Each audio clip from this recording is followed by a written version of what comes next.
Nabi itu ahli surga. Turun Al-Kautsar yang menjamin surganya sebelum beliau bahkan wafat. Namun pernah terjadi dalam rumah tangga.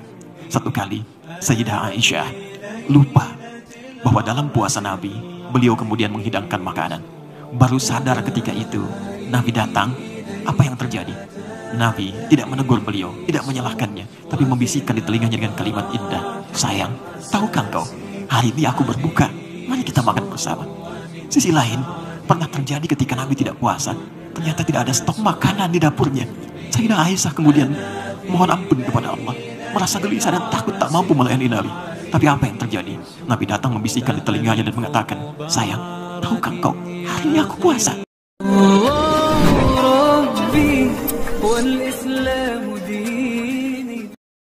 Hadirin sekalian, Adinda Zaki dan Ratna, kata ayat dalam diksi Al-Quran tidaklah disebutkan kecuali menunjuk satu tanda yang harus mampu menjadikan setiap hamba semakin dekat dengan Allah Subhanahu wa Ta'ala.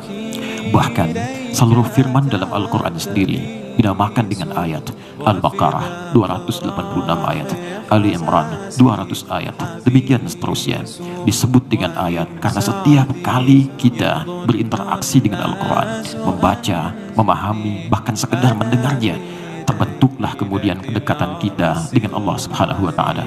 Quran surah ke-8 Al-Anfal ayat yang kedua, innamal mu'minuna alladzina idza dzukirallahu wajilat qulubuhum wa idza tuliyat alaihim ayatuhu zadathum imana wa ala rabbihim yatawakkalun.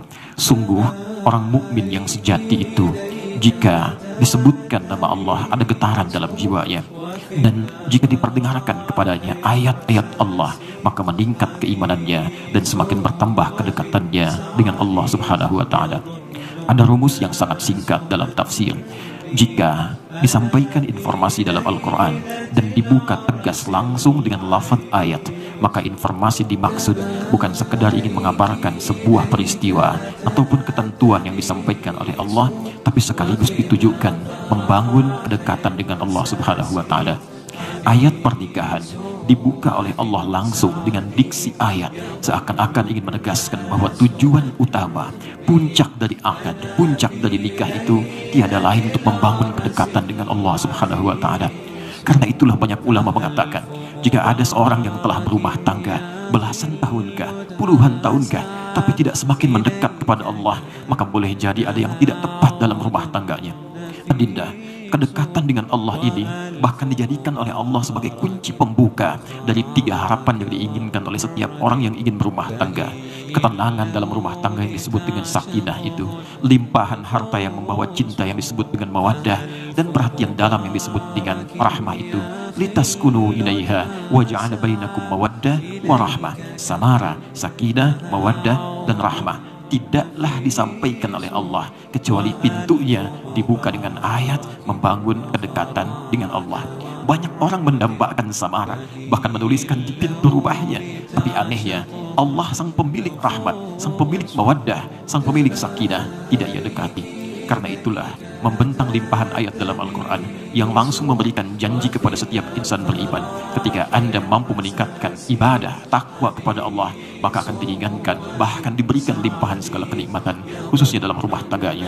Quran surah ke-65 di akhir ayat kedua, di awal ayat ketiga, wa may yattaqillaha yaj'al lahu makhraja wa yarzuqhu min haitsu la yahtasib.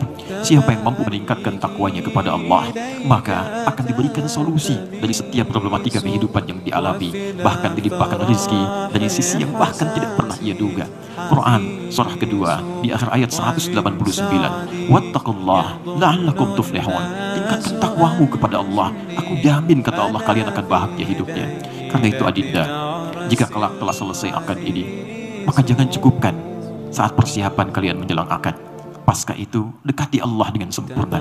Bangun di malam hari, sholatlah, dekatkan diri dengan Al-Quran. Tiada keindahan bagi pasangan ketika suami dapat kemudian menjadi imam, istri kemudian menjadi makmum di belakang, lalu suami kemudian berdoa, istri mengaminkan, mencium tangannya, dan sejak saat itulah kemudian bentangan kasih Allah diberikan kepada keduanya. Sungguh banyak gelar didapatkan manusia, tapi tidak jarang tak mampu menyelesaikan persoalan kecil di rumah tangga, tapi banyak persoalan besar yang justru dientaskan dalam hempasan sajadah. Untuk itulah setelah ini, sekali lagi, dekati Allah, tingkatkan ketakwaan, dan pesan Al-Quran tegas, dengan itu akan dilimpahkan samara yang diidamkan. Kedua, secara cepat, ada pesan tegas dalam Quran surah keempat An-Nisa di ayat ke-19. Allah saking tegasnya meminta setiap insan beriman mempertaruhkan imannya untuk menyampaikan dan mengimplementasikan pesan-pesan ayat ini. Ya ayyuhalladzina amanu, hei seluruh orang beriman tanpa kecuali. Bahkan dalam ilmu nahu, huruf ya munada disebutkan 361 kali dalam Al-Quran. Huruf nida tidak digunakan kecuali untuk memanggil yang dekat, jauh, dan menengah. Ada 14 huruf yang digunakan dalam ilmu nahu, tapi di Al-Quran seluruhnya hanya untuk ya. Seakan Allah ingin mengatakan, hei semua pemilik iman, laki-laki, perempuan, dekat, menengah, ataupun jauh. Ayyuha disebutkan 150 kali dalam Al-Quran. Ayyunya munada, haknya tanbih. Aku tegaskan, tanbih aku ingatkan. La yahillu lakum an tarithun nisaa karha. Tidak dibenarkan bagi setiap pasangan yang beriman, kalau memang dia punya iman, baik itu suami ataupun istri, untuk mewariskan sifat-sifat yang tidak baik setelah mereka berumah tangga. Adinda Zaki dan Ratna, ayat ini seakan ingin menyiapkan pesan kepada setiap yang telah berumah tangga, bahwa manusia diciptakan tidak ada yang sempurna. Bahkan manusia dari 5 nama yang disebutkan di Al-Quran disebut dengan insan. 65 kali disebutkan dalam Al-Quran. Ibnu Manzur meriwayatkan sebuah hadis dari Ibnu Abbas radhiyallahu ta'ala anhuma yang mengatakan asal mula kata insan, summiyal insanu insanan innama uhida ilaihi fanasiya. Manusia itu disebut dengan insan. Kenapa? Ada kaitan dengan kata nisyan, yaitu lupa. Karena seringkali ketika komitmen dengan Allah dibangun, seringkali lupa. Sedangkan kata nisyan terambil dari kata nasya. Di dalam Al-Quran sering dipasangkan dengan kata akhto'a yang berarti salah. Quran surah kedua Al-Baqarah di penghujung ayatnya 286. Rabbana la tu'akhidna in nasina au akhtana. Ya Allah, jangan hukum kami kalau memang dalam kehidupan kami pernah lupa, yang dengan lupa ini kami berbuat salah. Boleh jadi di rumah tangga nanti, apa yang dilihat oleh Zaki selama ini pada diri Ratna tidak sesempurna itu, tidak seideal itu. Pun demikian dari Ratna kepada Zaki, tidak demikian yang mungkin banyak harapan terkumpul. Karena itu pesan Quran sederhana, jika menyaksikan satu perbuatan yang tidak disenangi saat nanti berumah tangga, maka maafkanlah. Boleh jadi di balik peristiwa itu ada hikmah besar yang ingin Allah berikan untuk melengkapi rumah tangga kalian berdua. Sebagai bagian penutup dari pesan kedua ini, Nabi itu ahli surga. Turun Al-Kautsar yang menjamin surganya sebelum beliau bahkan wafat. Namun pernah terjadi dalam rumah tangga. Satu kali Sayyidah Aisyah lupa bahwa dalam puasa Nabi, beliau kemudian menghidangkan makanan. Baru sadar ketika itu Nabi datang. Apa yang terjadi? Nabi tidak menegur beliau, tidak menyalahkannya, tapi membisikkan di telinganya dengan kalimat indah, sayang, tahukah engkau, hari ini aku berbuka, mari kita makan bersama.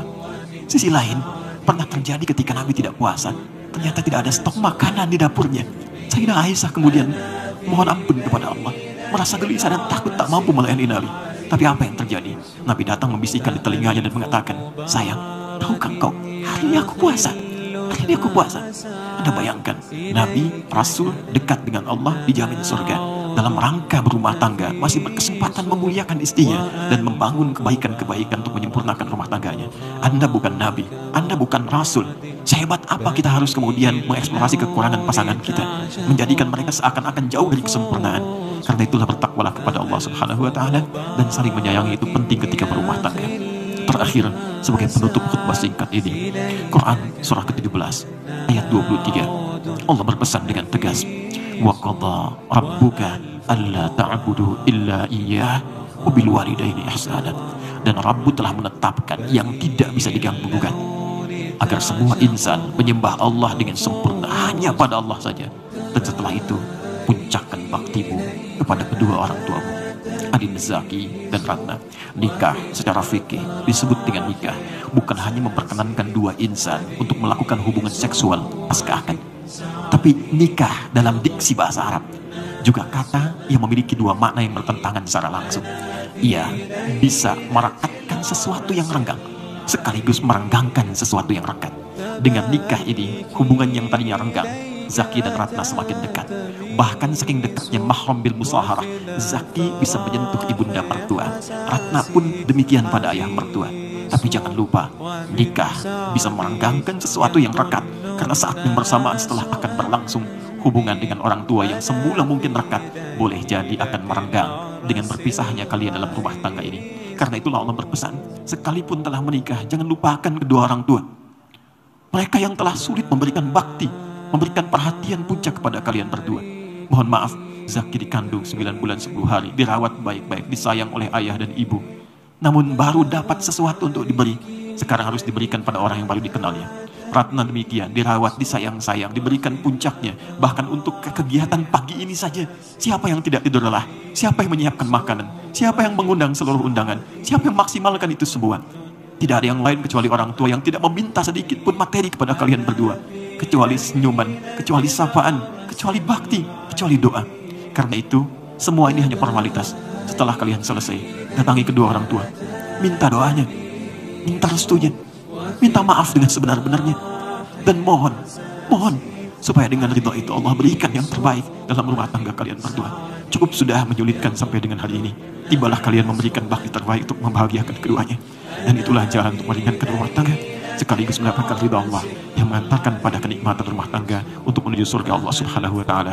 Itulah penegasan di Quran surah ke-46 ayat ke-15. Jika kalian sukses nanti, jangan pernah kalian lupakan untuk mengeringkan bahkan sekedar doa. Rabbi auzi'ni an ashkura ni'mataka allati an'amta 'alayya wa 'ala walidayya wa an a'mal salihan tarda.